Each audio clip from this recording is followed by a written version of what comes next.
അന്ന് അമ്മ പറഞ്ഞതിൻ്റെ പൊരുൾ നിനക്ക് മനസ്സിലായില്ല. ഓരോ ആണ്ടൊരുതികളും നമ്മൾ മലയാളികൾ ഒന്നിച്ചു കൂടുന്നത് അടുത്ത വർഷം ആരൊക്കെ ഉണ്ടാവുമെന്ന് പറയാനാവില്ല.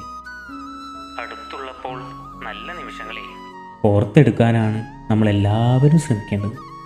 ഒരു നിമിഷത്തിൻ്റെ ഉറപ്പ് പോലും പറയാൻ കഴിയാത്ത നമ്മുടെ ജീവിതത്തിൽ ഉള്ള നിമിഷങ്ങളെ മനോഹരമാക്കാനല്ലേ നമുക്ക് കഴിയൂ.